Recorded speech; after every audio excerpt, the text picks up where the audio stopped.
ہماری معاشرت، ہمارا رہن سہن، ہمارا مذہب، ہماری زبان سب ہندو اور سکھوں سے خاص طور پر جو وہاں کمیونٹیز ہیں ان سے جدا ہے. بالکل. اور اتنے سالوں میں اقبال کی اس بات کو آپ دیکھ لیجئے، سیکولر اسٹیٹ کہلانے والے انڈیا نے اقبال کی بات کو ثابت کیا ہے کہ ہم اکٹھے نہیں رہ سکتے. اکٹھے نہیں رہ سکتے. تو اب سوال یہ پیدا ہوتا ہے کہ پھر پہلے کیوں رہتے رہے؟ یہ کوئی پوچھ سکتا ہے. تو اس وقت حکومت مسلمانوں کی تھی، اور مسلمان کس چیز کے قائل ہیں؟ رواداری کے. بے شک. مسلمان رواداری، انصاف اس کے قائل ہیں. تو لہٰذا اقبال کے ذہن میں یہ جو خواب ہے یہ اچانک نہیں آیا. اقبال نے بہت سوچ بچار کی، اور آپ دیکھیے کہ وہ جو اسلام کا قلعہ بنانا چاہتے تھے اس خطۂ زمین کو، اس کی ضرورت انہوں نے کیوں محسوس کی؟ کہ جہاں پر مسلمان اپنے عقائد کے مطابق جہاں پر ایکسرسائز کر سکیں.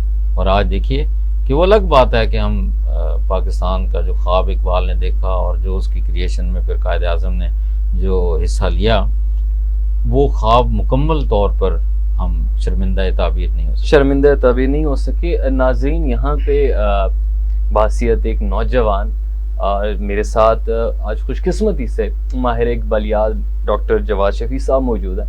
تو کچھ ایسے مواقع ہوتے ہیں جہاں پر ہم جو کریشن کا جو مقصد تھا اس سے ذرا ہٹ کے ہم کچھ اور چیزوں میں اپنے آپ کو الجھا لیتے ہیں. میں مثال نہیں دوں گا، بلکہ میں آپ کو ایک واضح طور پہ ایک ایسا واقعہ اور ایسے انسیڈنٹ کی طرف آپ لوگوں کا رخ لینا چاہوں گا. پاکستان میں ہم جب کہتے ہیں اسلامی ریاست اور پاکستان کا وجود بھی، ہم کہتے ہیں کہ پاکستان کا مطلب کیا؟ لا الہ الا اللہ، یعنی ایک ایسا ملک، واحد وہ ملک جو اسلام اور کلمے کی بیس پہ بنا. لیکن ہم جواد صاحب کیوں ڈرتے ہیں کہ اسلامی نظام پاکستان میں اسلام کا رائج ہونا، ہم اس کو اسلامک اسٹیٹ، کچھ لوگ کہتے ہیں لبرل سوسائٹیز کا یہاں پہ ایک ڈومیننسی ان کی، جب آج کل آپ دیکھ رہے ہیں بظاہر تو ہم کہتے ہیں کہ ایک اسلامی ریاست ہے، بٹ ہے نہیں. تو یہ جو بیچ میں ایک گیپ آ جاتا ہے، ہم ایکسیپٹ کیوں نہیں کرتے؟ جو فاؤنڈرز نے سوچا تھا، جو اقبال نے خواب دیکھا تھا، جو قائد اعظم نے اس کو سوچا تھا کہ اس طریقے سے پاکستان آگے بڑھے گا، آج کا نوجوان، آج کا شاہین، آج کا جو پاکستانی ہے وہ اس سے ہٹ کے کیوں چل رہا ہے؟ دیکھیے، اس میں بدقسمتی سے ایک تو قائد اعظم کی زندگی نے وفا نہ کی. یہ تو فیصلے آسمانوں پر ہوتے ہیں. ٹھیک.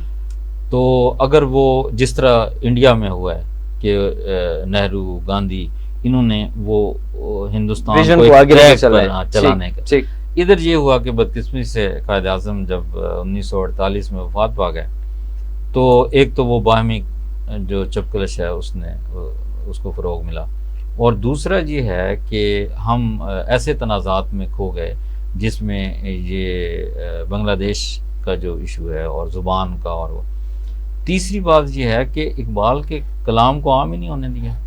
اب دیکھیں، وہ کہہ رہا ہے کہ قوم مذہب سے، مذہب جو نہیں تم بھی نہیں، جذب باہم جو نہیں محفل انجم بھی نہیں. واہ واہ. دیکھیں وہ کیوں مذہب کے اوپر وہ کیوں زور دیتے ہیں اقبال؟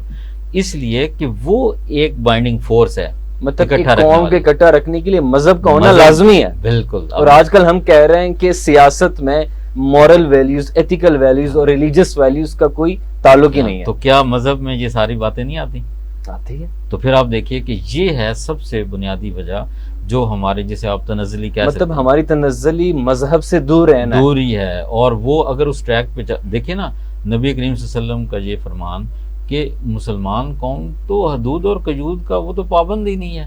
اب دیکھیے، اگر ایسی رنگ، نسل، ساری چیزوں کو آپ دیکھ لیجئے، ورنہ تو خانہ کعبہ میں کوئی حج کرنے جاتے ہی نہ، اور وہ اکٹھے. تو اس لیے وہ کس اپنا اس سے تعلق، علاقے سے تعلق، وہ کون سی زبان بولتا ہے، کون سا لباس پہنتا ہے، کون سی میٹر نہیں کرتا. اسی طرح وہ حدود اور قیود ہیں. لہٰذا مذہب بھی ایک بائنڈنگ فورس تھی. تو ہم نے جب سیکولرزم کا، سیکولر بھی برے نام بنے، یا تو پھر ہم دوسری ملکوں کی طرح سیکولرزم کو بھی صحیح طرح اپنا، وہ بھی نہ بنے. لہٰذا وہ آدھا تیتر، نہ ادھر کے رہے نہ ادھر کے رہے، اس سے یہ سارا نقصان ہے. اور یہ جو اقبال کا جو خواب یا ویژن تھا، وہ تو آپ دیکھیے گا کہ وہ تو کاشگر تک آپ دیکھیں نا، ایک قوم مسلم حرم کی پاسبانی کے لیے نیل کے ساحل سے لے کر تاب خا کے کاشگر کی ذکر کرتا ہے.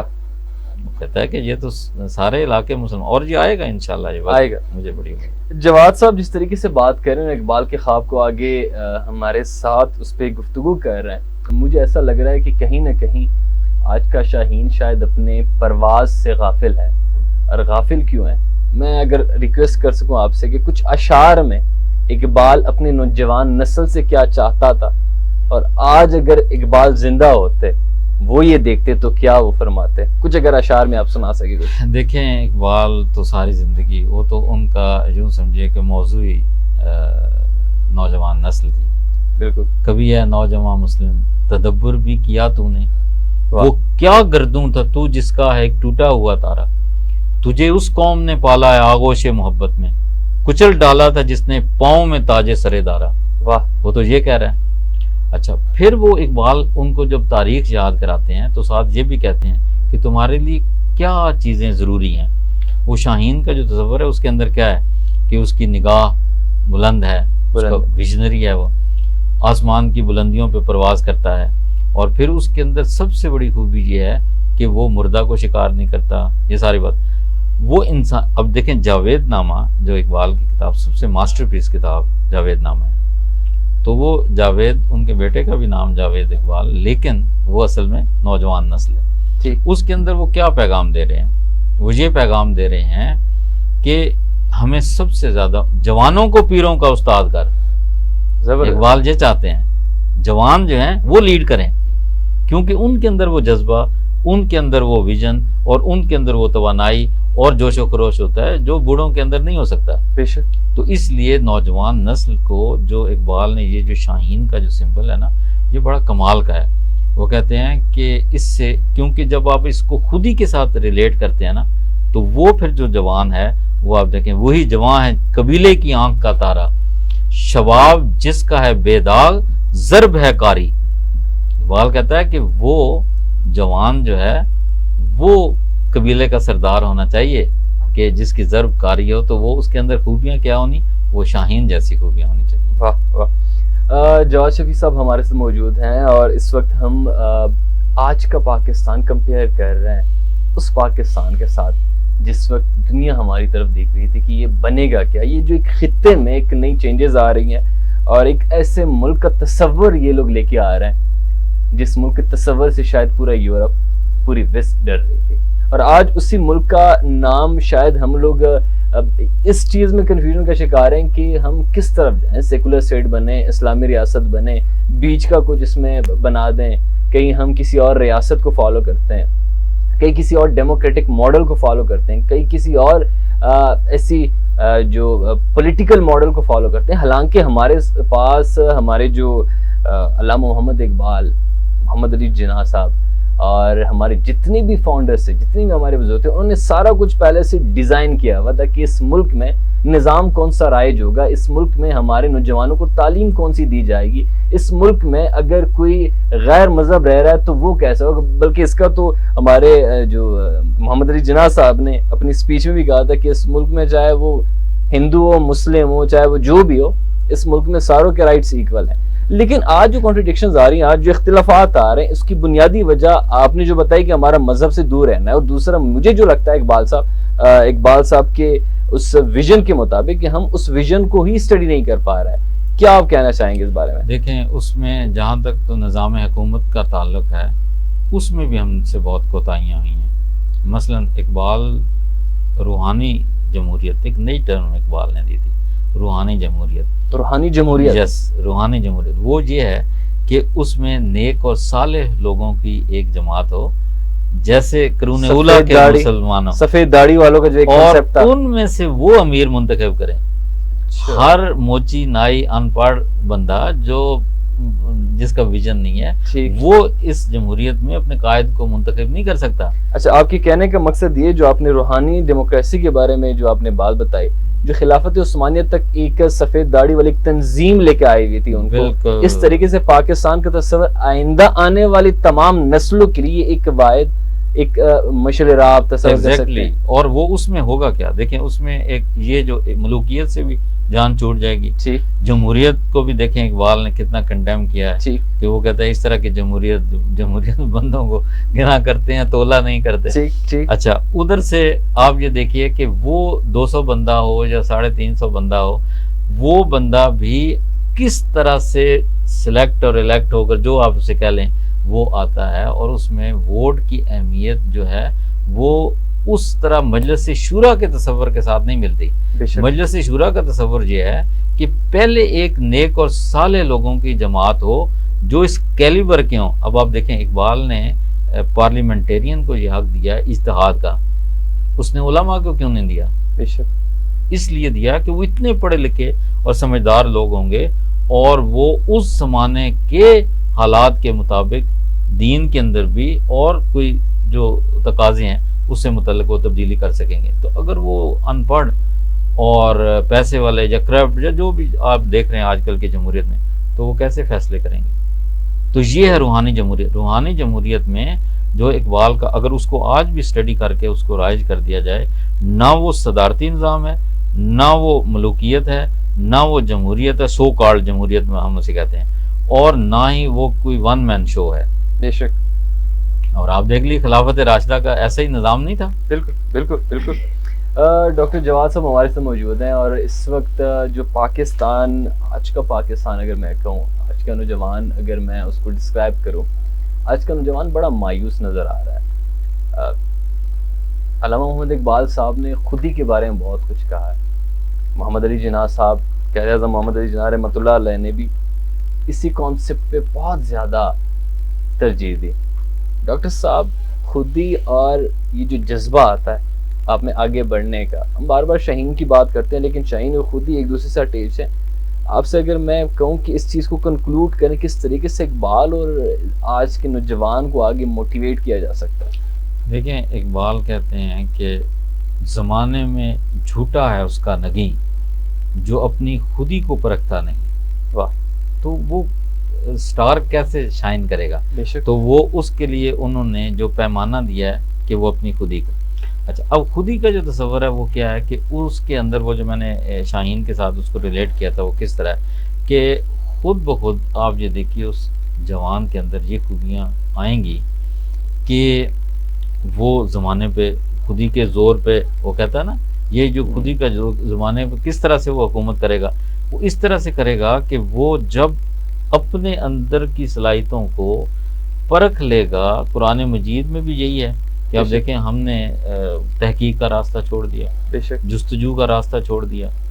کوئی قابل ہو تو ہم شانیں کئی دیتے ہیں، ڈھونڈنے والوں کو دنیا بھی نہیں دیتے ہیں. واہ واہ. اقبال نے تو دیکھیں ڈائریکٹلی اور انڈائریکٹلی بے شک بتا دیا. اب پرابلم کیا آ رہی ہے؟ پرابلم یہ آ رہی ہے کہ پہلی بات تو نہ سلیبس ویسا، ٹھیک، جو نصاب ہے آپ دیکھیے، ٹھیک، نظام تعلیم آپ دیکھ لیجئے، پھر اس کے بعد پڑھانے والے، ٹھیک، اور پھر سب سے اہم بات قائدین کہ جن کی اپنی کوئی ڈائریکشن نہیں ہے. تو اب یہ جو ساری اوورآل آپ دیکھیں تنزلی اس وجہ سے ہے.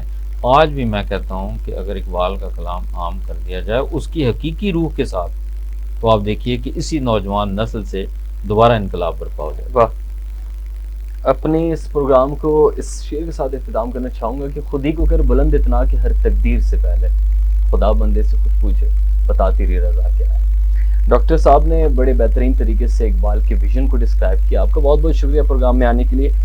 میں اپنے اس پروگرام کا اختتام ایک چھوٹے سے واقعے کے ساتھ کرنا چاہوں گا، اور میری کوشش ہوگی کہ آج 14 اگست کے دن اگر میں کوئی میسج دینا چاہوں اپنے عوام کو، میرے دیکھنے اور چاہنے والوں کو، تو ایک ہوگا کہ ابھی جب میں آ رہا تھا تو راستے میں سوشل میڈیا پہ ایک ویڈیو بڑی وائرل ہوئی ہے، تو میں وہ دیکھ رہا تھا. اس میں ایک صاحب جو ہیں وہ امریکہ سے پڑھے لے کے آ گئے، اور یہاں پہ کووڈ کی ڈیوریشن میں وہ بے روزگاری کے سامنے اس کو کرنا پڑا، اور فائنلی وہ اور اس کے میاں بیوی نے یہ ڈیسائیڈ کیا کہ ہم لوگ بریانی بیچیں گے، اور وہ اسلام آباد کی سڑکوں پہ ہوم میڈ بریانی کے نعرے مارتا ہوا نظر آ رہا ہے. اور جب اس سے انٹرویو لیا گیا تو وہ کہہ رہا تھا کہ یہ جو ایک پہلا لفظ تھا نا کہ میں گاڑی سے اترا اور میں نے پہلا نعرہ مارا کہ ہوم میڈ بریانی، تو اس نعرے کے ساتھ میری آواز بند ہو گئی، کیونکہ یہ جو پہلا نعرہ کہ آپ اپنے اندر یہ شرم کو مار کے اور خود کچھ کرنے کی طاقت جو ہے وہ بڑی مشکل ہوتی ہے کہ لوگ کیا کہیں گے اور میں کس طریقے سے اپنے اس مقصد کو آگے لے کے چلوں گا۔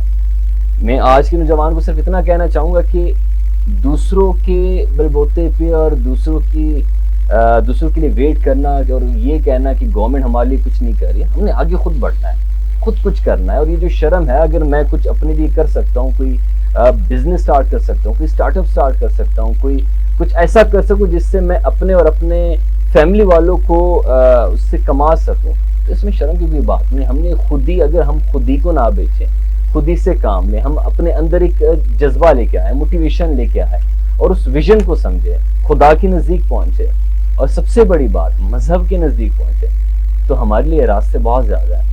اگر ہم آلسی سے کام نہ لیں اور وہ شاہین بنے جس کی پرواز بلند ہو اور جس کا ویژن، اس کی نگاہ وہ ایک ویژنری مائنڈ والا بندہ بن جائے، تو شاید پاکستان ان ترقی یافتہ ملکوں میں اس کا شمار ہوگا جو اقبال نے اس کا سوچا تھا، جس کے لیے پورا دنیا، اس کے لیے پوری دنیا کی نگاہیں ہم پہ مرکوز ہیں۔ اور ہمارے پاس کیا نہیں ہے، سب کچھ ہے، ہمارے پاس سمندر ہے، ہمارے پاس سرسبز پہاڑ ہے، ہمارے پاس سارے وہ ریسورسز ہیں جس سے ایک ملک آگے جا سکتا ہے۔ مجھے کیا اجازت، اللہ حافظ۔